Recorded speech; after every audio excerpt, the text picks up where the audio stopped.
The words can make you, break you, they can heal your soul, they can damage you forever. So I always try to use the positive words in my life wherever I go. They call it adversity, I call it opportunity. They call it weakness, I call it strength. They call me disabled, I call myself differently abled. They see my disability, I see my ability.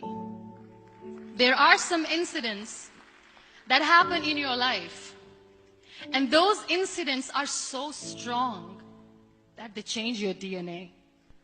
And I'm going to share what exactly happened to me. I was 18 years old when I got married. And this thing I'm sharing for the very first time on an international level. I was 18 years old when I got married. I belonged to a very conservative family, a Baloch family, where good daughters never say no to their parents.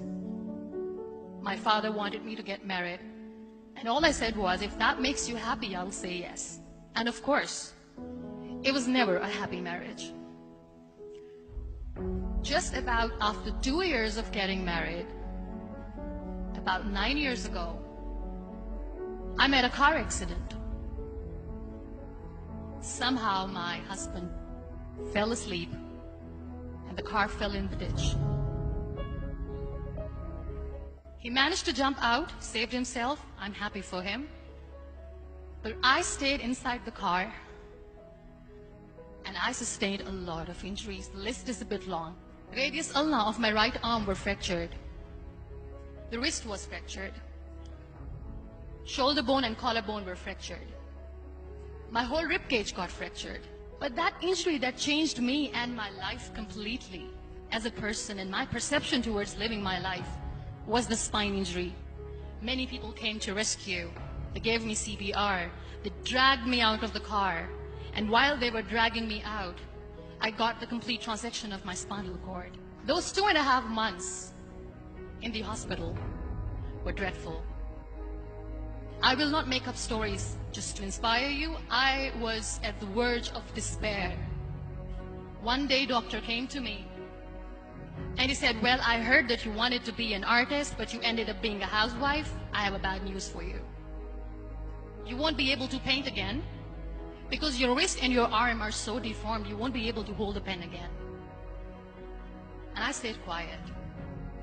Next day, doctor came to me and said, your spine injury is so bad, you won't be able to walk again.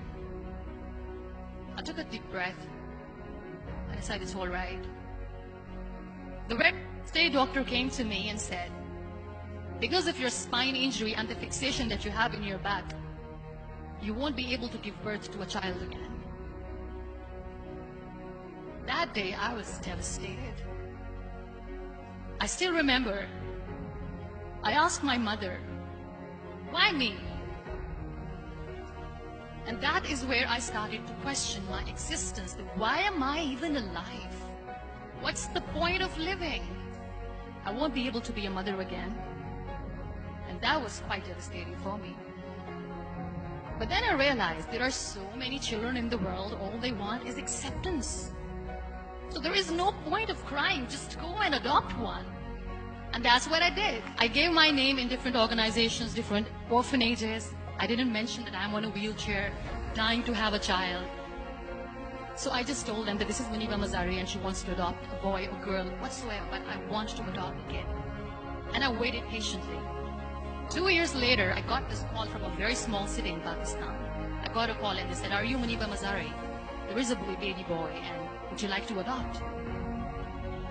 And when I say yes, I could literally feel the labor pain. I said, yes, yes, I am going to adopt him. I am coming to take him home. And when I reached there, the man was sitting and he was looking at me from head to toe. And in the back of my head, I kept thinking that, oh, he's going to say she's on the wheelchair. She doesn't deserve it. How is she going to take care of him? And I looked at him and I said, do not judge me because I'm on the wheelchair. But you know what he said? He said, I know you will be the best mother of this child. You both are lucky to have each other. And that day, I was 2 years old, 2 days old, and today he's 6. You know when you end up being on the wheelchair, what's the most painful thing? People think that they will not be accepted by the people because we, in the world of perfect people, are imperfects. So I decided to appear more in public. I started to paint, I always wanted to. I have done a lot of exhibitions. I'm Pakistan's first wheelchair-bound artist. I have done a lot of modeling campaigns.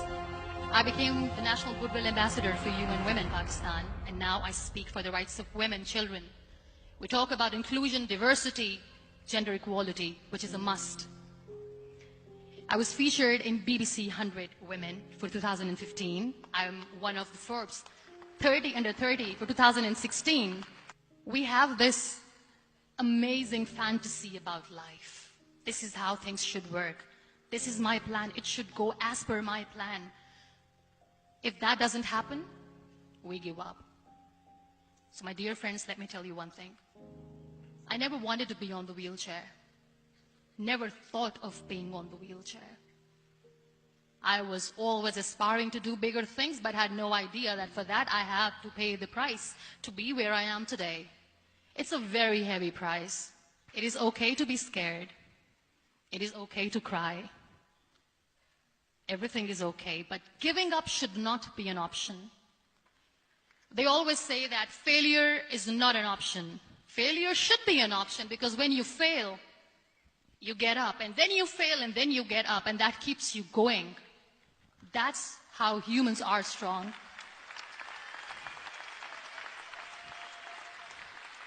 Failure is an option, should be an option, but giving up is not.